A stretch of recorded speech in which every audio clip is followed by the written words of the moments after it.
वनं द्वादशं विन्ध्या परिरक्षितं ममश्चैव प्रियं भूमे सर्वपातको नाशनम। শ্রীধাম বৃন্দাবনের মাহাত্ম্য কথা ভগবান শ্রীকৃষ্ণ নিজের মুখে স্বয়ং বলে গেলেন বসুন্ধরাকে, হে পৃথিবী দেবী, আমার এই বৃহৎ বৃন্দাবনের মধ্যে 12টি বন আছে, 32টি উপবন আছে। ইহা বৃন্দাদেবী কৃত সুরক্ষিত হয়ে আসিতেছে। আমার অতি প্রিয় স্থান হল এই শ্রীধাম বৃন্দাবন। এই শ্রীধাম বৃন্দাবনে যারা বাস করেন, যারা দর্শন করেন, যারা পরিক্রমা করেন, তারা সমস্ত পাপ হইতে মুক্ত হয়ে আমারই ধামে চলে আসেন। বৃন্দাবন এমন এক ধাম, সেখানে যদি কেউ শুয়ে থাকে তথাপিও দণ্ডবত দেওয়ার ফল পাবে। যদি বাজার হাট করতে গিয়ে আমার সঙ্গে এদিক ওদিক হেঁটে ঘুরে বেড়ায় তথাপিও সমস্ত ধাম পরিক্রমা করার ফল পাবে। যদি বিষয়ের কথাও বলে তথাপিও সে 4 বেদ পাঠের ফল পাবে। এমনই মাহাত্ম্য এই শ্রীধাম বৃন্দাবনে। আসুন সেই বৃন্দাবনের মাহাত্ম্য কথা আমরা আজকে আস্বাদন করব। কারণ আগামীকাল হইতেই শ্রী 84 কোষ ব্রজমণ্ডল পরিক্রমা আরম্ভ হবে। এই 84 কোষ ব্রজমণ্ডল পরিক্রমা আরম্ভ পথা চালু হয়েছে আজ থেকে প্রায় 500 বছরের উপরে হয়ে যাবে।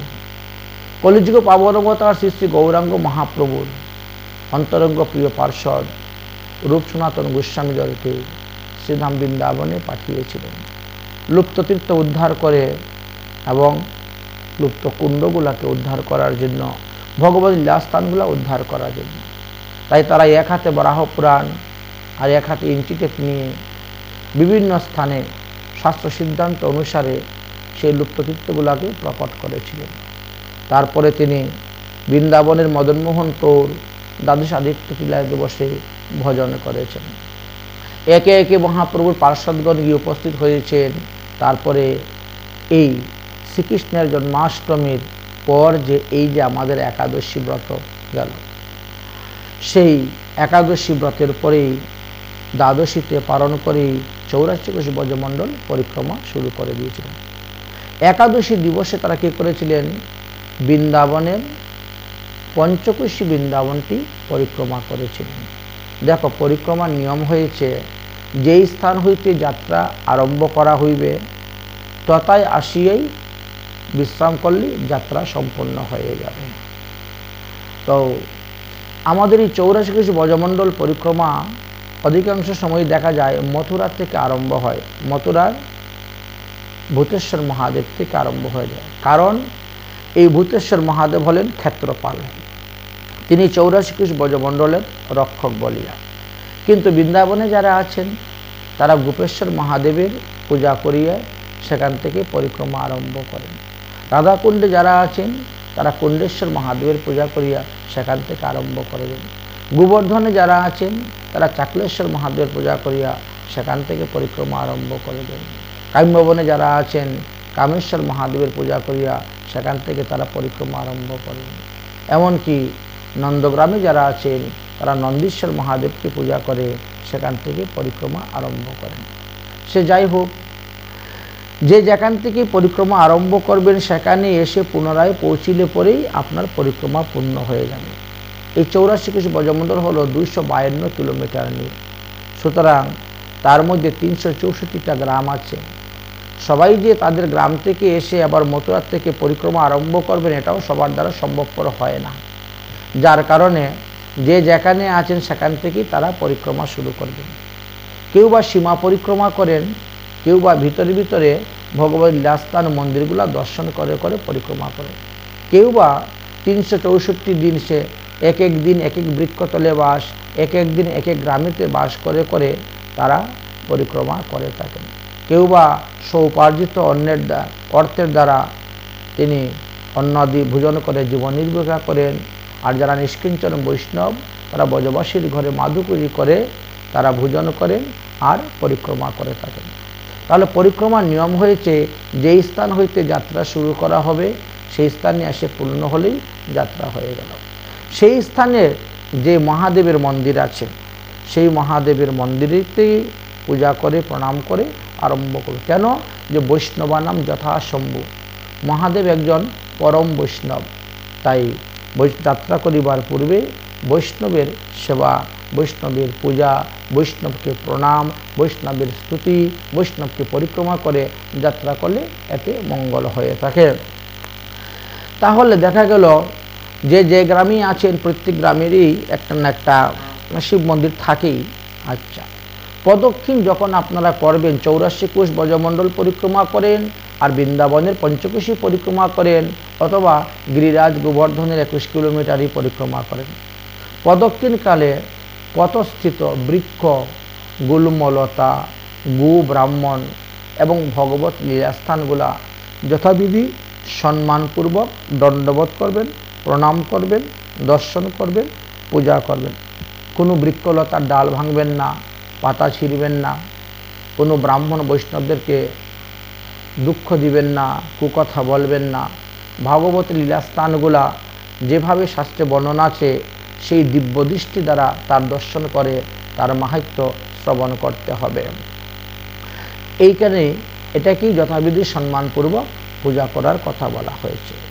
যতক্ষণ পরিক্রমা করবেন সর্বদা মুখে হরিনাম নিয়ে করবেন, কোনো গ্রাম্য কথা বা আন কথা বলবেন না। হরিনাম করিতে করিতে পরিক্রমা শুরু করবেন, যাত্রা করবেন। অন্যথা হলে পরিক্রমারও বিফল হয় দেখা গেছে।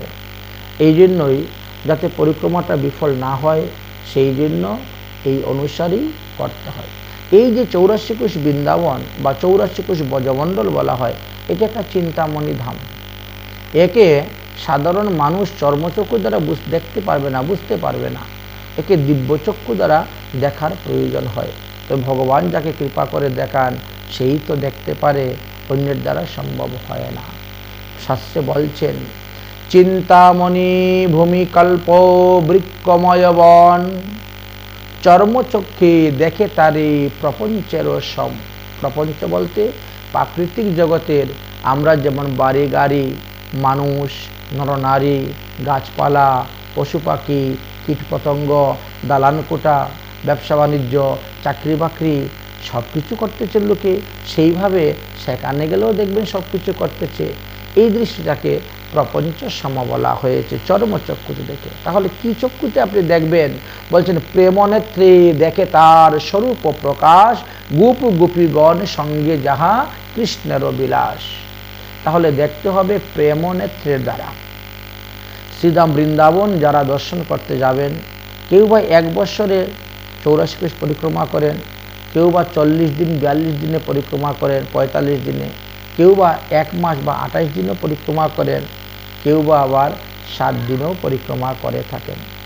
এই 84 কোষ ব্রজমণ্ডলের মধ্যে 5000-এর উপরেও মন্দির আছে। প্রতিটা মন্দিরে যাওয়া সবার দ্বারা সম্ভব হয় না, এই জন্য মুখ্য মুখ্য স্থানগুলা সবাই দর্শন করিয়া থাকেন। প্রেমনেত্রে দেখে তার স্বরূপ প্রকাশ, তাই প্রেমনেত্র দ্বারা শ্রীধাম বৃন্দাবনকে দর্শন করতে হয়। গোপ গোপীগণ সঙ্গে যাহা কৃষ্ণের বিলাস। তাহলে ভগবান শ্রীকৃষ্ণের যে সমস্ত নিত্য বিলাস করেছেন সেইগুলা ভকত, প্রণয় ভকতের সঙ্গে দেখতে হয়। যার তার সঙ্গে গেলে জিনিসটি আস্বাদন হয় না। এই জন্য মহাজনগণের সঙ্গে, বৈষ্ণবের সঙ্গে বা ভক্তের সঙ্গে গিয়ে আমাদেরকে সেই সমস্ত লীলাস্থান দর্শন করতে হয়। পূর্ণ ভগবান কৃষ্ণ ব্রজেন্দ্র কুমার, গোলক ব্রজ সহ নিত্য বিহার।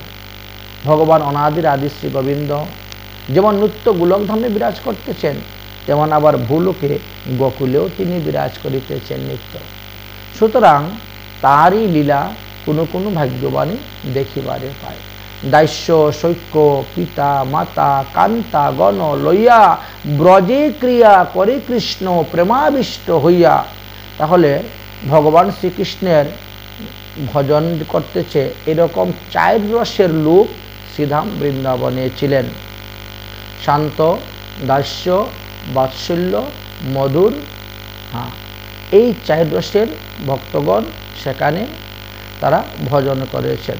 ভগবান এই চাইরসের ভক্তদেরকে নিয়ে সেখানে ভজন করেছিলেন। শ্রীধাম বৃন্দাবনের অনেক অনেক মন্দির আছে এবং অনেক অনেক মন্দিরে অনেক অনেক বিগ্রহ আছে। তো যে বিগ্রহের প্রতি নিষ্ঠা, শ্রদ্ধা, ভক্তি আছে, তিনি সেই বিগ্রহ দর্শন করতে যাবেন? না না, সব বিগ্রহকে দর্শন করতে হবে শ্রীধাম বৃন্দাবনে। বৃন্দাবনস্য মাহাত্ম্যম সর্বতীর্থ শিরোমণি দীনেন হরি ভক্তেন সংকলামিদং পরম। সুতরাং ভগবানের লীলাস্থান শ্রী বৃন্দাবনের সব স্থানে দেবেন, সব স্থানে দর্শন করবেন, সব মন্দিরই দর্শন করবেন। তাহলে আপনি যথার্থ পুণ্যফল লাভ করতে পারবেন। যে শুধু যে আমি গোবিন্দ দর্শন করব বা গোপীনাথ দর্শন করব এমন নয়, সবাইকে দর্শন করতে যাবেন, সপ্ত দেবালয়ই দর্শন করতে যাবেন। দিব্যম বৃন্দাবনম কল্পম ধ্রুবম মাধবম শ্রী মধ্য অন্তরাগ সিংহাসন স্থিত শ্রীমত রাধা শ্রী গোবিন্দ দেবং প্রবিষ্টং লীলা প্রবিষ্টার্ভি সেবা স্মরম স্মরামি। শ্রীপাদ রূপ গোস্বামী পাদের প্রেমেতে আকৃষ্ট হয়ে গোমাটিলা হইতে শ্রী গোবিন্দদেব প্রকট হয়েছিলেন। তাই শ্রীধাম বৃন্দাবনে গিয়ে যদি কেউ গোবিন্দদেবকে দর্শন করেন তাহলে তিনাকে আর মাতৃগর্ভে এসে জন্মগ্রহণ করতে হয় না, তার জমবন্ধন ছুটে যায়। ঠিক তেমনিভাবে রাধা গোপীনাথের কথাও বললেন। শ্রীমান রাস রসাম্ভরি বংশী বট তটস্থিত বর্ষিক বেণু স্তরে গোপী গোপীনাথম প্রয়শ্চত হন। শ্রী গদাধর গোস্বামী পাদের শিষ্য ছিলেন শ্রী মধু পণ্ডিত। ইনি নবদ্বীপে বাস করতেন। তারপরে মহাপ্রভু সন্ন্যাসের পর তিনি নবদ্বীপ ত্যাগ করে শ্রীধাম বৃন্দাবনে চলে আসেন, বাস করেন, ভজন করেন। আর তিনার প্রেমেতে, তিনার সেবাতে সন্তুষ্ট হয়ে ভগবান শ্রী গোপীনাথ তিনার নিকটে প্রকট হয়েছিলেন। এইভাবে এক একজন ভক্তের নিকটে ভগবান এক এক রূপে প্রকট হয়েছিলেন। এই জন্যই সব বিগ্রহই দর্শন করতে হয়। আমরা শ্রী রাধা মদন মোহনজির কথাও শুনেছি।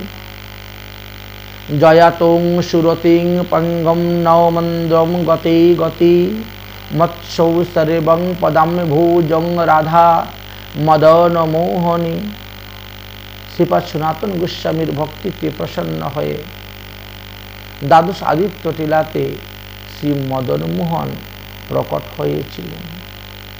যদিও এই মদন মোহন সর্বপ্রথম প্রকট হয়েছিলেন অদ্বৈত প্রভুর নিকটে। অদ্বৈত প্রভু এই মদন মোহনকে মথুরার চৌবের কাছে রেখে যান, চৌবের গৃহে। সেখান থেকে সনাতন গোস্বামী নিয়ে এসেছিলেন, ভজন করেছিলেন। সুতরাং মদন মোহনও আমাদের দর্শনীয়। ঠিক তেমনিভাবে রাধা দামোদর শ্রীজীব প্রকটীকৃতম রাধায় আলিঙ্গনম বিগ্রহম রাধা দামোদরং বন্দে শ্রীজীব জীবিত স্মরণম। শ্রীজীব গোস্বামী পাদের সেবাতে সন্তুষ্ট হয়ে শ্রীপাদ সনাতন গোস্বামী রূপ গোস্বামী শ্রীকৃষ্ণের চরণ চিহ্ন যুক্ত একটি গোবর্ধন শিলা দান করেছিলেন, আর এই রাধা দামোদর বিগ্রহ দান করেছিলেন। লিখা আছেন শ্রীরূপেণ প্রতিষ্ঠিত। শ্রীরূপ গোস্বামী পাদ এই বিগ্রহ প্রতিষ্ঠা করে তিনার ভাতৃষ্পুত্র এবং তিনার শিষ্য জীব গোস্বামী পাদকে অর্পণ করেছিলেন। তাহলে এক একজনের ভক্তিতে সন্তুষ্ট হয়ে এক এক বিগ্রহ প্রকট হয়েছিলেন, এটাই আমরা দেখতে পাই। শ্রী হরিদাস স্বামীর নিকটে মৃদুবন হইতে বাঁকে বিহারী প্রকট হয়েছিলেন। জয়দেবের সেবাতে সন্তুষ্ট হয়ে রাধা মাধব প্রকট হয়েছিলেন। শ্রী জীব গোস্বামী পাদের সেবিত দামোদর, যে রাধা দামোদর, তিনি এখন জয়পুরে বিরাজ করিতেছেন। শ্যামানন্দ গোস্বামীর সেবাতে সন্তুষ্ট হয়ে শ্যামসুন্দর রূপে ভগবান প্রকট হয়েছেন, তিনি বৃন্দাবনে আছেন। হরিবংশ গোস্বামীর নিকটে ঠাকুর রাধাবল্লভ প্রকট হয়েছিলেন, মধু পণ্ডিতের নিকটে রাধা গোপীনাথ প্রকট হয়েছিলেন, গোপাল ভট্ট গোস্বামীর নিকটে তিনার সেবাতে সন্তুষ্ট হয়ে রাধা রমন শালগ্রাম প্রকট হয়েছিলেন। হুমরাই নামক গ্রামেতে লোকনাথ গোস্বামীর সেবাতে সন্তুষ্ট হয়ে শ্রী রাধা বিনোদ ঠাকুর কিশোরী কুণ্ড থেকে প্রকট হয়েছিলেন। বিশ্বনাথ চক্রবর্তীর নিকটে গোকুলানন্দ প্রকাশ হয়েছিলেন। বৃন্দাবনের এই সমস্ত মন্দির দর্শন এবং স্পর্শন করা শিবের কর্তব্য। রঘুনাথ দাস গোস্বামী পাদের কাছে গিরিরাজ রূপে সাক্ষাৎ অবস্থান করতেছেন। রূপ গোস্বামী পাদের নিকটে রাধা গোবিন্দদেব, যদিও ইনি বর্তমানে জয়পুরে অবস্থান করতেছেন। তো এইভাবে এক এক গোস্বামীর নিকটে এক এক বিগ্রহ প্রকট হয়েছে। তাই সপ্ত দেবালয় পরিক্রমা করা, সপ্ত দেবালয় দর্শন করা। আজকের এই পক্ষবর্ধনী মহা দ্বাদশী দিবসে 84 কোশ ব্রজমণ্ডল থেকে বহু বৈষ্ণবগণ শ্রীধাম বৃন্দাবনে গিয়ে উপস্থিত হবেন। রাধা মদনমোহন ঠোর দ্বাদশ আদিত্য টিলাতে, কারণ সেখান থেকে আগামী করল 84 কোশ ব্রজমণ্ডল পরিক্রমা বের হবে। আজকে হরিনাম সংকীর্তন যুগে সবাই পঞ্চকোশী শ্রী বৃন্দাবন পরিক্রমা করলেন। এক ক্রুশ সমান 3 কিলোমিটার প্রায়। পঞ্চকোশী বলতে 15 কিলোমিটার নিয়ে এই বৃন্দাবন অবস্থিত। এই 15 কিলোমিটার বৃন্দাবনের মধ্যেও আবার 12টি বন আছে, যেমন অটল বন, যাকে আমরা অটলাচুঙ্গি বলে জানি, অটল বন। তারপরে হচ্ছে কুবারি বন, যেখানে শ্রী দাবানল কুণ্ড অবস্থান করতেছে। তারপরে হলো বিহার বন, সেটা রাধা কুটুরির কাছে ছিল। তারপর হলো গোচারণ বন, গৌতম মুনির আশ্রমের পাশে বরাহ ঘাট যেটা। তারপরে কালীয় বন, অর্থাৎ কালীয় নাগ যেখানে দমন করা হয়েছিল, বর্তমানে কালীয় হ্রদ আছে। তারপর হলো গোপাল বন, এই কালীয় বন থেকে একটু দূরেই এই গোপাল বন। তারপরে তো আপনি নিধুবন, নিকুঞ্জ বন তো পাচ্ছেন, রাধাবাগ, ঝুলন বন, গভর বন, পানিঘাট, তারপরে পপর বন আদি বদ্রীঘাট আরম্ভ করে বেশ কয়েকটি ঘাট আপনি পাচ্ছেন। এইভাবে পঞ্চকোশী বৃন্দাবনের মধ্যেও দ্বাদশ বন আপনি পেয়ে যাচ্ছেন। তাহলে আজকে পঞ্চকোশী বৃন্দাবন পরিক্রমা করা হবে। আবার যারা আজকে উপস্থিত হতে পারবেন না, তারা কালকে পঞ্চকোশী বৃন্দাবন পরিক্রমা করবেন।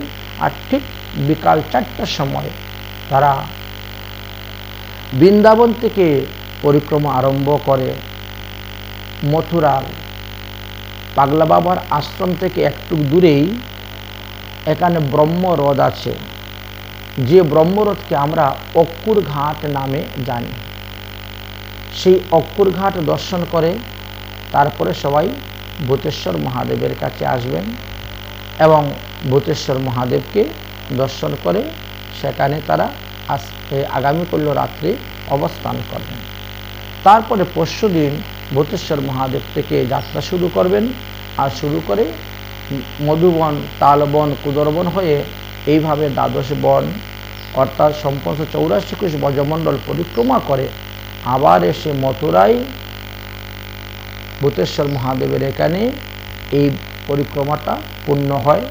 তারপর সেখান থেকে যে যে বৈষ্ণব যেখান থেকে এসেছেন সেখান থেকে গমন করেন। এই পরিক্রমাটা 28 দিনে হয়ে থাকে, 30 দিনে হয়ে থাকে। যাই হোক, তো আজকে থেকে এই পরিক্রমাটা সূত্রপাত আরম্ভ হয়ে গিয়েছে। বিভিন্ন সম্প্রদায়ের লোক পরিক্রমা বের করেন। আমাদের শুধু খালি গৌড়ীয় বৈষ্ণবরাও যে পরিক্রমা করেন এমন নয়, অন্যান্য সম্প্রদায় 4 সম্প্রদায়ের বৈষ্ণবই এই 84 কোশ ব্রজমণ্ডল পরিক্রমা করেন। 4 সম্প্রদায়ের বৈষ্ণব ছাড়াও আমাদের যে 13টি উপসম্প্রদায় আছে তারাও কিন্তু এই 84 কোশ ব্রজমণ্ডল পরিক্রমা করিয়া থাকেন। কেন সবাই মথুরাতে ভূতেশ্বর মহাদেব থেকে পরিক্রমা আরম্ভ করেন, এই বিষয়ে শ্রী বিষ্ণু পুরাণের প্রথম অংশে আলোচনা করা আছে। এই যে মথুরা, এই মথুরা কিভাবে উৎপত্তি হয়েছে, লেখা আছেন যে হত্বা চ লবণম রক্ষৌ মধুপুত্রং মহাবলম শত্রুঘ্ন মথুরা নামন পুরীং ততেরৌ চকারবে। অর্থাৎ ভগবান রামচন্দ্রের ছোট ভাই শত্রুঘ্ন, তিনি যখন দিগ্বিজয় করতে বেরিয়েছিলেন, সেই সময়ে মধু দৈত্যের পুত্র লবণাসুর মথুরাতে বাস করতেন। মধু দৈত্যকে ভগবান বিষ্ণু সংহার করেছেন, বধ করেছেন, কিন্তু তার পুত্র লবণাসুর বড় ভয়ঙ্কর, তার অত্যাচারের লোক জর্জরিত। শত্রুঘ্ন তখন আসেন মথুরাতে এবং এই লবণাসুরের সাথে যুদ্ধ করেন, কিন্তু তাকে বধ করতে পারেন। শেষে তিনি কি করলেন, এই ভূতেশ্বর মহাদেবকে স্থাপন করলেন, ভূতেশ্বর মহাদেবের পূজা করলেন, মহাদেবের কাছে বরপ্রাপ্ত হলেন। তারপরে যে তিনি এই লবণাসুরকে বধ করেছিলেন। মধুদৈত্য সেখানে বধ হয়েছে বলে এই স্থানের নাম, এই পুরীর নাম মথুরাপুরী নামে দেওয়া হয়েছিল এবং শত্রুঘ্ন সেখানে রাজ্য স্থাপন করে এই মথুরাতে রাজা হয়েছিলেন। অতএব তিনি এই মথুরাপুরী নির্মাণ করেছিলেন। সেই থেকেই মধুবন নামে আলোচনা করা আছে। এই যে মথুরা পুরী, এই মথুরা পুরীকে আবার মথুরা ক্ষেত্রও বলা হয়, মথুরা মণ্ডলও বলা হয়, বিভিন্ন অর্থে ব্যবহৃত হয়ে থাকে। এখন মণ্ডল শব্দ যদি আলোচনা করা হয় তাহলে দেখা যাবে তার ব্যাস, তার পরিধি আরও বেশি বিস্তার হয়ে যাবে। বিংশতি যোজনান্তম মথুরাং মম মণ্ডলম যত্র তত্র নরুস্থান্ত মুচ্যতে সর্বপাততে। আদি বরাহ পুরাণে ভগবান বিষ্ণু পৃথিবী দেবীকে বলেছিলেন যে হে দেবী, আমার যে মথুরা মণ্ডল এটা 20 যোজন পরিমিত। তাহলে 1 যোজন সমান 12 কিলোমিটার, তাহলে 10 যোজন হলে 120 কিলোমিটার, আর 20 যোজন হলে 240 কিলোমিটার হয়। আর আরও হয়েছে,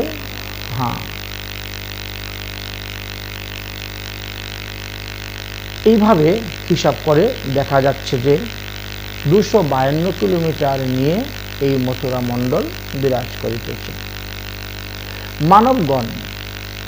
মানবগণ ইহার যে কোনো স্থানে স্নান করুক না কেন, যে কোনো কুণ্ডেতেই সর্বপাপ থেকে তিনি মুক্ত হয়ে যাবেন। তত্রৈষম সর্ব পাপ হারিতম সর্বতীর্থ বিরাজিতম। এই পৃথিবীতে যত তীর্থ আছে সমস্ত তীর্থ শ্রীধাম বৃন্দাবন 84 কোষ ব্রজমণ্ডলের মধ্যেই অবস্থান করিতেছেন। তা ভগবান শ্রীকৃষ্ণ অনেকবারই তিনার মাতা পিতা এমনকি ব্রজবাসীদেরকে দেখিয়েছিলেন, তার প্রমাণস্বরূপ আজ পর্যন্ত আছে। সেই সমস্ত তীর্থ দর্শন, স্পর্শন, স্নান করলে পরে কি হবে, মানব সমস্ত পাপ থেকে মুক্তি লাভ করিয়া থাকেন এবং সমস্ত তীর্থ ফল তিনি লাভ করিয়া থাকেন এই 84 কোষ ব্রজমণ্ডল পরিক্রমা করলেন। ভগবান বিষ্ণু বললেন, হে পৃথিবী দেবী, পদে পদে তীর্থ ফলং মথুরায়াম বসুন্ধরে যত্র তত্র নরু স্নাত শুচি ভূর কলমিষে। এই মথুরা মণ্ডলের মধ্যে যে কোনো স্থানে লোক বাস করুক, যে কোনো কুণ্ডেতে লোক স্নান করুক, যে কোনো বিগ্রহই দর্শন করুক, এদিক ওদিক যত পা লোক চলবে তত পদ তারা তত তীর্থ পরিক্রমার ফল লাভ করতে পারবেন এবং সমস্ত পাপ থেকে মুক্ত হইবেন। সর্বধর্ম বিহীনানাম পুরুষানাম দুরাত্মনম নরাকৃতি হরা দেবী মথুরা পাপঘাতিনী। এই মনুষ্যগণের মধ্যে যারা সদাচার পালন করেন না, একাদশী ব্রত আদি করেন না, সর্বধর্ম বিবর্জন হয়ে পশুবৎ আচরণ করে যাচ্ছেন, দৈবক্রমে তারাও যদি ঘুরতে ঘুরতে ঘুরতে ঘুরতে শ্রীধাম বৃন্দাবনে পৌঁছে যায়, মথুরায় পৌঁছে যায়, হে দেবী, ওই মথুরা হলেন পাপনাশিনী ভূমি। সর্বধর্ম বিবর্জিত দুরাত্মা পুরুষদেরকেও সমস্ত পাপ থেকে মুক্ত করে দেন, তাকে আর নরক যন্ত্রণা ভোগ করিতে হয় না। কৃতজ্ঞশ্চ সুরাপানশ্চ চৌর ভগ্ন ব্রতস্ততা মথুরা প্রাপ্তি মনুজ্জাং মুচ্ছন্তে সর্বকলমিষে। যত বড়ই অকৃতজ্ঞ হোক, আর যত বড়ই মদ্যপান হোক, চোর হোক, একাদশী আদি যে সমস্ত ব্রত আছে সেই সমস্ত ভগ্ন ব্রতকারী হোক না কেন, তিনি যদি একবার শ্রীধাম বৃন্দাবনে মথুরা মণ্ডলে পৌঁছে যেতে পারেন, তাহলে তিনাকে আর নরক যন্ত্রণা ভোগ করতে হয় না, সমস্ত পাপ থেকে তিনি মুক্ত হয়ে যান। মথুরা দর্শনাথ ক্ষণাৎ সর্বে পাপানি নশ্যন্তি। শুধু খালি রেল স্টেশনে মথুরার মানে ট্রেন থেকে মথুরার ভূমিতে পা দেওয়া মাত্রই তিনি সমস্ত পাপ থেকে মুক্ত হয়ে যান। তাই মথুরা মণ্ডলীর সদৃশ্য ভূমি, পুণ্যভূমি আর কোথাও নাই। শ্রদ্ধায়া ভক্তি সঙ্গশ্চিচ্চ গৌতমদুপুরী নর ব্রহ্মহত্মাদি বিশুদ্ধনম কিং পুনর্স্তনম পাত্যকি।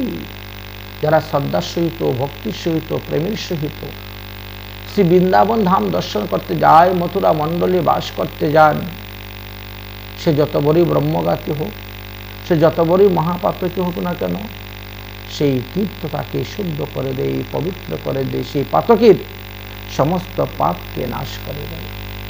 শুধু যে খালি তীর্থ ভ্রমণের করার জন্যই লোক বৃন্দাবনে যাচ্ছে এমন তো নয়, শুধু যে শুধু ভজন করার জন্য বৃন্দাবনে যাচ্ছে এমনটাও নয়। বেশ কিছু লোক আছে তারা ব্যবসা বাণিজ্য করার জন্য বৃন্দাবনে যাচ্ছে, চাকরি বাকরি করার জন্য বৃন্দাবনে যাচ্ছে, রুটি রোজগার করার জন্য, জীবিকা নির্বাহ করার জন্য বৃন্দাবন যাচ্ছে। ভগবান বলছেন যে কোনোভাবেই আসুক না কেন, সে তো আমার ধামে এসেছে। আনুসঙ্গেন গচ্ছন হি বাণিজ্য অপি সেবয়া মথুরায়াং স্নানে মাত্রেন পাপং ত্যক্ত্বা দিবং ব্রজত। সে ব্যবসা বাণিজ্য করার উদ্দেশ্যে আসুক, টাকা পয়সা রোজগারের উদ্দেশ্যে আসুক, চাকরি বাকরি করার উদ্দেশ্যে আসুক, যেভাবেই আসুক না কেন, সে তো আমার ধামে এসেছে, আমার ভূমিকে স্পর্শ করতেছে, আমার লীলাস্থান দর্শন করতেছে, আমার শ্রীকুণ্ডে স্নান করতেছে। অতএব তিনি সমস্ত পাপ থেকে মুক্ত হইবেন এবং নিত্যধামে গমন করিতে পারিবেন। নমামি গৃহতাম ঐশ্বম ততিভৌশ্চ অহম ক্ষয়ম সদা কৃত্য যুগান চত্র সদা চ উত্তরায়ণ। আমার এই মথুরা মণ্ডলে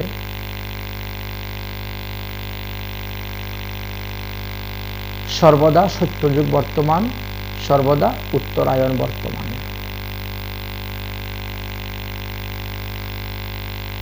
অতএব মথুরার নাম যারা গ্রহণ করেন, মথুরা মণ্ডল শব্দ যারা উচ্চারণ করেন, বৃন্দাবন ধাম শব্দ যারা উচ্চারণ করেন, সেই জনগণ তো তৎক্ষণাৎই সমস্ত পাপ থেকে মুক্ত হয়ে যান।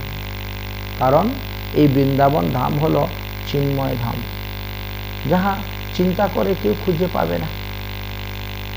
এই ধামের মহিমা সাধারণ মানুষের মস্তিষ্কে ধরবে না, এমনই এই ধামের মহিমা।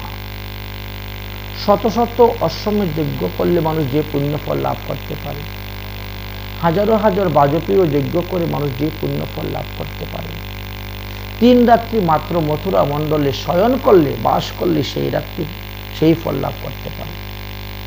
240 কিলোমিটার মথুরা মণ্ডলের যে কোনো স্থানে আপনি ভ্রমণ করুক না কেন, প্রতি পদে পদে অশ্বমেধ যজ্ঞের ফল লাভ করিবেন। যে কোনো কুণ্ডিতে স্নান করুক না কেন, সর্বতীর্থ স্নানের ফল লাভ করতে পারবেন। কেমন মথুরা মণ্ডলের নাম উচ্চারণ করা মাত্র মানুষের 4 বেদ পাঠের অধ্যয়ন ফল লাভ হয়ে যায়। শাস্ত্রে আছে, অন্যত্র যদি কেউ পাপ করিয়া থাকেন, তাহলে সেই পাপ তীর্থে এসে বিনষ্ট হয়ে যায়। আচ্ছা, তীর্থে যাওয়ার পরে যদি কেউ পাপ করিয়া থাকে, তাহলে সেই পাপটা অচল হইয়া দেহের মধ্যে থাকিয়া যায়, সেই পাপ বিনষ্ট হয় না। কিন্তু মথুরায়াম কৃতং পাপং মথুরায়াং বিনশ্যতি।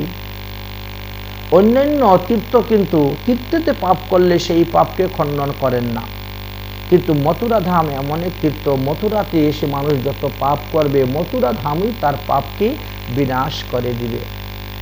এই শ্লোকের উপর ভিত্তি করে অনেকে বলেন কি, সব তীর্থ ভ্রমণ করার পরে আমরা মথুরা ভ্রমণ করতে যাব, বৃন্দাবন ভ্রমণ করতে যাব।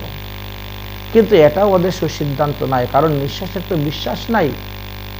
আপনি যখন সময় পাবেন, সুযোগ পাবেন, যে তীর্থে যাওয়ার সেই তীর্থে আপনি চলে যাবেন, দর্শন করুন, দর্শন করুন।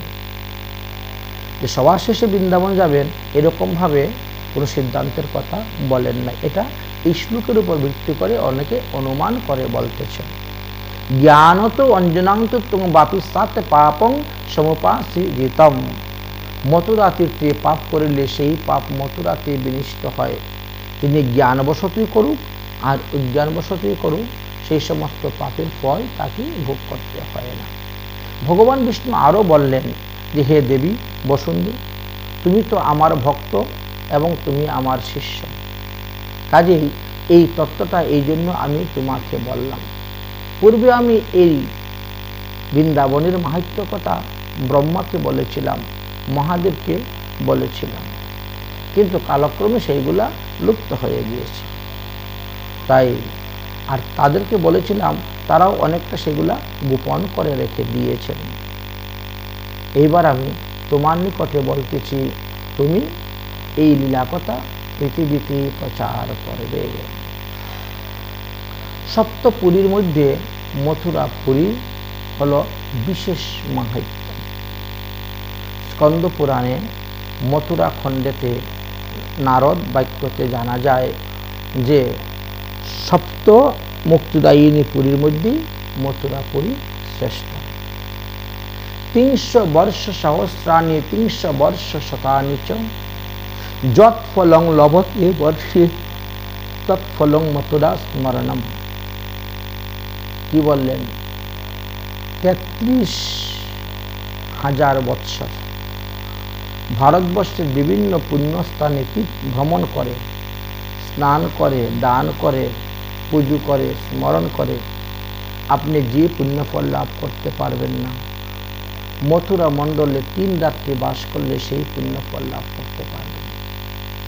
আদি বরাহ পুরাণে লেখা আছে যে ভগবান বিষ্ণু বলছেন, হে পৃথিবী দেবী, মথুরা ইতি সুভিখ্যাত যস্মিন ক্ষেত্রে প্রিয়া মম। যে স্থানে আমার প্রিয়সী শ্রীমতী রাধিকা আছেন সেই স্থানেই তো আমার বৃন্দাবন নামে খ্যাত। মাঘী পূর্ণিমায় প্রয়াগে স্নান করলে মানুষ যে পুণ্যফল লাভ করে, কার্তিকী পূর্ণিমাতে পুষ্কর ধামে স্নান করলে মানুষ যে পুণ্যফল লাভ করতে পারে, সূর্যগ্রহণের সময়ে কুরুক্ষেত্রে সন্নিহিত কুণ্ডে স্নান করলে মানুষ যে পুণ্যফল লাভ করতে পারে, চন্দ্রগ্রহণে বারাণসী ধামে গঙ্গার তীরে স্নান করলে মানুষ যে পুণ্যফল লাভ করতে পারে, তৎফলম লভতে দেবী মথুরাম ক্ষণেহি। এক ক্ষণকাল সময় যদি কেউ মথুরাতে বাস করেন তাহলে তিনি সেই পুণ্যফল লাভ করিতে পারেন। পদ্মপুরাণে আরও লেখা আছে যে পুণ্য বর্ষ সহস্রেতু তীর্থরাজেষু যৎফলম তৎফলম লভতে দেবী মথুরায়া দিনে দিন। আমরা জানি যে আমাদের তীর্থরাজ হলেন প্রয়াগ। সেই তীর্থরাজ প্রয়াগে পুণ্য সহস্র কল্পবৎসর বাস করিয়া মানুষ যে পুণ্যফল লাভ করতে পারে, মথুরাতে এক রাত্রি বাস করলে সেই ফল লাভ করা যায়। এই জন্য বলছেন, মথুরা মণ্ডলের মতো শ্রেষ্ঠ স্থান ন ভূত ন ভবিষ্যতি।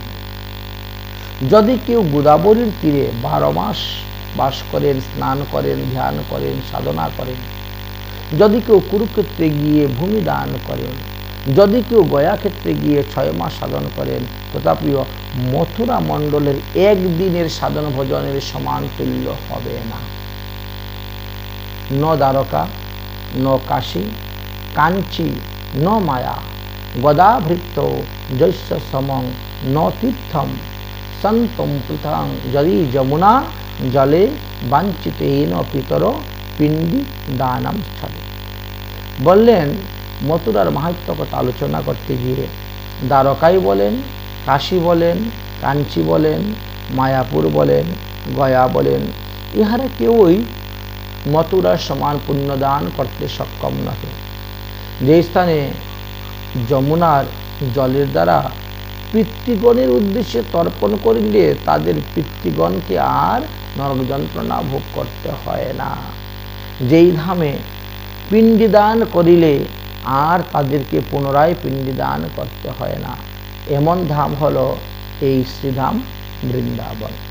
আদি পুরাণে আরও লেখা আছে, ষষ্ঠী কোটি সহস্রাণি ষষ্ঠী কোটি শতানি চ তীর্থ সংক্রান্ত বসুদি মথুরায়াং ময়োদ্দিতা। হে বসুন্ধরে, আমি সেই মথুরাপুরীতে 60,000 কোটি তীর্থগণকে আহ্বান করিয়া আনিয়াছি। এরা সবাই এখানে অবস্থান করিতেছেন। তাহলে 60,000 কোটি তীর্থগণ এই 84 কোষ ব্রজমণ্ডলের মধ্যে বাস করিতেছেন। এই 84 কোষ ব্রজমণ্ডল যারা দর্শন করবেন, পর্শন করবেন, পরিক্রমা করবেন, তারা 84 লক্ষ যোনি থেকে মুক্তি পেয়ে যাবেন। তারা 84 লক্ষ নরক কুণ্ড থেকে মুক্তি পেয়ে যাবেন। সুতরাং তাদেরকে আর এসে জন্মগ্রহণ করতে হবে না। অতএব এই সংসার সাগরে যারা পরে হাবুডুবু খাচ্ছেন, তাদের এই সংসার সমুদ্র থেকে পার করার একমাত্র নৌকাই হলো আমাদের এই মথুরা মণ্ডল শ্রীধাম বৃন্দাবন। তাই ভগবান শ্রীকৃষ্ণের লীলাস্থান দর্শন মাত্রই মানুষ সমস্ত পাপ থেকে মুক্ত হতে পারে। ব্রহ্মাণ্ড পুরাণের এক স্থানে লিখেছেন, যাত্রায়াং করোতি কৃষ্ণস্য শ্রদ্ধায়াং যো সমহিতম সর্বপাপই বিমুচ্যতে বিষ্ণুলোকম স্বগচ্ছতি। যাহারা মথুরায় দেবকী পুত্র দেবদেব ভগবান শ্রীকৃষ্ণের রূপ যে অচ্যুতকে দর্শন করেন, তাহাকে বিষ্ণুলোক প্রাপ্ত হইয়া থাকেন। সেই স্থান হইতেই তিনার আর কখনো চ্যুত হয় না। শ্রেয়ুম লেচ্চাংশ শূদ্রাংচ পশুব পক্ষিণং মৃগা মথুরায়াং মৃতি জ্যেষ্ঠ বিষ্ণুলোকং ব্রজন্তি। মথুরা এমন এক ধাম যার মধ্যে চতুর্বিধা মুক্তি বর্তমান আছেন।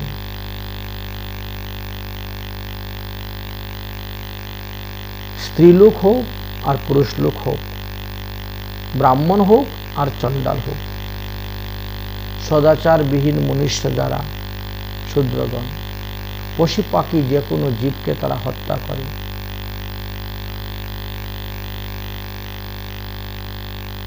মানুষ ব্রাহ্মণ ক্ষত্রিয় বৈশ্য শূদ্র হোক, চারি বর্ণাশ্রমী চারি ধর্মাশ্রমী হোক, পাপী মহাপাপী অতি পাপী হোক, যে কোনো ব্যক্তির যদি মথুরা মণ্ডলে তার মৃত্যু হয়, সে পশু পাখি কীট পতঙ্গ যাই হোক না কেন, মথুরা মণ্ডলে মৃত্যু মাত্রই তিনি সমস্ত পাপ থেকে মুক্ত হয়ে যান এবং দেহান্তে তিনি চতুর্ভুজ রূপ ধারণ করে নিত্য গোলক ধামে চলে যান। স্কন্দ পুরাণেও আলোচনা করা আছে। মথুরার মাহাত্ম্য কথা লেখা আছে সেখানে, তৎমণ্ডলং মথুরা হি বিষ্ণু চক্র পরিস্থিতম। হে রাজন, আপনারা যে মথুরা মণ্ডল দেখতে পাচ্ছেন, এটা ভগবান বিষ্ণুর চক্রের উপরে অবস্থান করিতেছে। উহা পদ্মফল আকৃতি এবং ত্রিকাল সুন্দর। মাথুর নামক এক ঋষি এই নিত্যধামে তপস্যা করিয়াছিলেন বলিয়া উহা মাথুর নামে পরিচিত হইয়াছিল এবং শেষে মথুরা নাম হয়েছে। এইভাবেও কোনো কোনো পুরাণে আলোচনা করে দিয়েছেন। তাই বলছেন, অহো মধুপুরী ধন্যা বৈকুণ্ঠঞ্চ গরিয়সী দিনম একং নিবাসেন হরি ভক্তি প্রজায়তে। দিনং একম নিবাসেন পূর্ণ জন্ম নবিদ্যতে।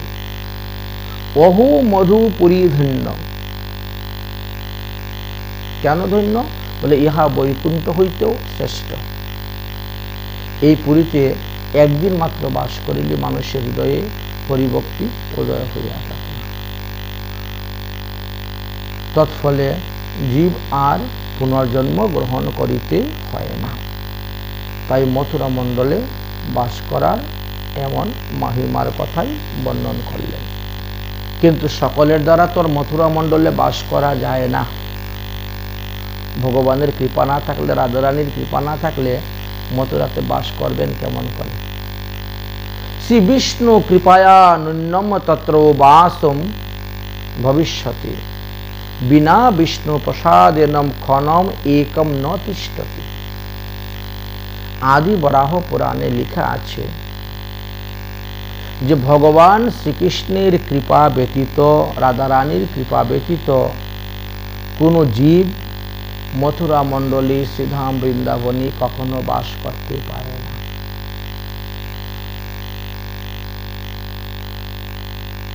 ভগবানের কৃপা যাদের উপর হয়েছে তারাই স্থায়ীভাবে শ্রীধাম বৃন্দাবনে বাস করিতেছেন। ন পাপিব্য ভয়ং যত্র, ন ভয়ং যত্রিব্য জমাত, ন গর্ভ বাসাসি যত্র, তৎক্ষেত্র কোন সংশয়। এমন একটি স্থান শ্রীধাম বৃন্দাবন, যে স্থানে পাপরাশি হইতেও মুক্তি পাওয়া যাইতেছে, গর্ভবাস হইতেও মুক্তি পাওয়া যাইতেছে। সেই ক্ষেত্র আশ্রয় করিলে কাহার না ইচ্ছা পূর্ণ হয়। এই স্থানে সর্বদা সাংখ্যশাস্ত্র, যোগ, আত্মতত্ত্ব চিন্তা, ব্রত, তপস্যা, উপাসনা, দানাদি যা কিছু অনুষ্ঠান আছে সব কিছু বিদ্যমান আছে। জীবগণের সেই লাভের জন্য এটি উত্তম স্থান। যদিও আমরা জানি যে আমাদের ভারতবর্ষে 7টি মুক্তিদায়িনী তীর্থ আছে। যেমন 1 নম্বরে অযোধ্যা, 2 নম্বরে মথুরা, 3 নম্বরে হরিদ্বার, 4 নম্বরে কাশী, 5 নম্বরে কাঞ্চি, 6 নম্বরে অবন্তিকা আর 7 নম্বরে দ্বারকাপুরী। চৈব সপ্তিতাং মোক্ষং দায়িনী। এই 7টি তীর্থ মানুষকে মুক্তি প্রদান করিয়া থাকে। এর থেকে শ্রেষ্ঠ আর তীর্থ নেই। ত্রৈলোক্য পৃথিবী ধন্য যত্র বৃন্দাবনং পুরী তথাপি গোপিকা পার্থম যত্র রাধা ভাবস্যাম। এই পৃথিবীতে যত তীর্থ আছে সমস্ত তীর্থ হইতে বৃন্দাবন ধামকে শ্রেষ্ঠ বা ধন্য বলা হয়েছে। এই বৃন্দাবন ধামের মতন শ্রেষ্ঠ ধাম আর কোথাও নেই। তাই বলছেন পৃথিবীর মধ্যে ত্রৈলোক্য ধন্য হলো এই বৃন্দাবন ধাম। সেই বৃন্দাবন ধামের 84 কোশ ব্রজমণ্ডল পরিক্রমাটাই আগামী কৈল্য হইতে আরম্ভ হইবে। পদযাত্রায় পায়ে হেঁটে হাজার হাজার ভক্তগণ, বৈষ্ণবগণ, ত্যাগী বাবাজীগণ তারা সবাই এই পরিক্রমায় যোগদান করবেন। যেহেতু সনাতন গোস্বামী পাদের প্রবর্তিত এই 84 কোশ ব্রজমণ্ডল পরিক্রমা, তাহলে শ্রীকৃষ্ণের জন্মাষ্টমী থেকে রাধার জন্মাষ্টমী পর্যন্ত এই যে 15টা দিন মধ্যে থাকে, এই 15 দিনে 33 কোটি দেবগণ পর্যন্ত নররূপ নারীরূপ ধারণ করে এসে এই পরিক্রমা করে থাকেন 84 কোশ ব্রজমণ্ডল। তাদেরকে চেনার কোনো উপায় নেই।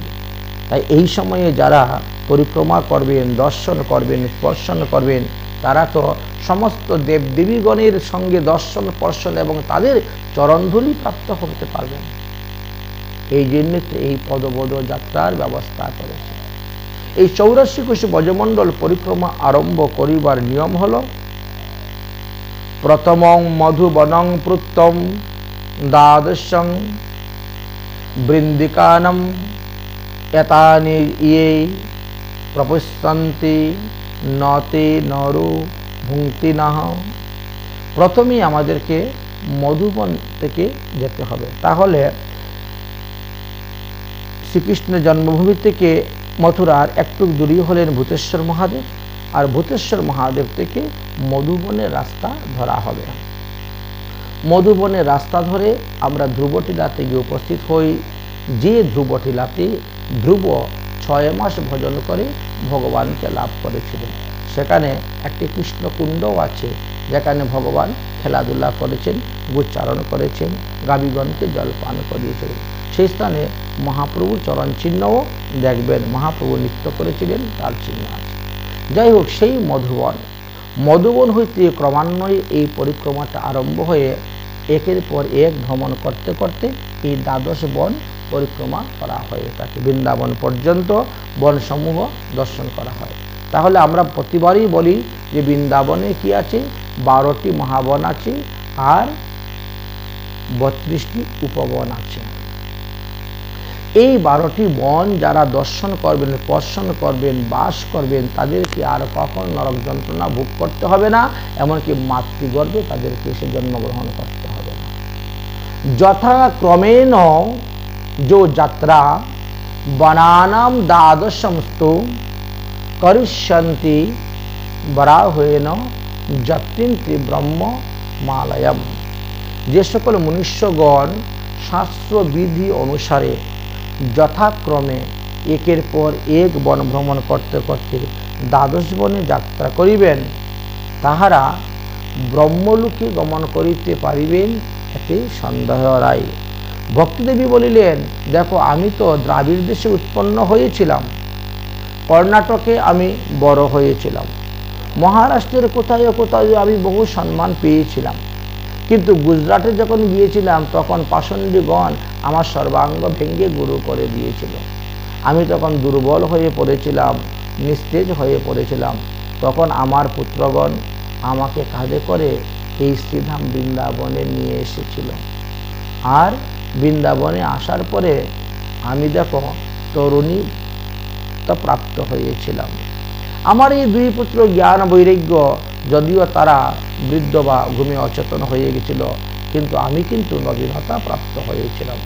বৃন্দাবনং পুনর্প্রাপ্তম নবীনেন স্বরূপিণী জাতাহম যুবতী সৌম্যং পৃষ্টং রূপাতু সম্পাদত। যখন আমি বৃন্দাবনে এসে পৌঁছি, তৎক্ষণাৎ আমি পরম রূপবতী, গুণবতী, যুবতী হয়ে গিয়েছিলাম। আর আমার ছেলে দুটি জ্ঞানবৈরাগ্য তাদের বিপরীত হয়েছিল, বৃদ্ধ হয়ে গিয়েছিল। ইহার কারণটি কি? তখন দেবশ্রী নারদ বললেন যে বৃন্দাবনৈশ্চ সংস্প্রাতম পুনস্তং তরুণী নবা ধন্য বৃন্দাবনম তেন ভক্তির নিত্য যত্রস্ত।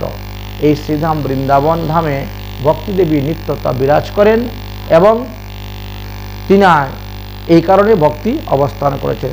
বৃন্দাবনে তো গোবিন্দ য পশ্যতি বসুন্ধরে স্নতি যম পুরং জানতি পুণ্যাকৃতি গতিহি।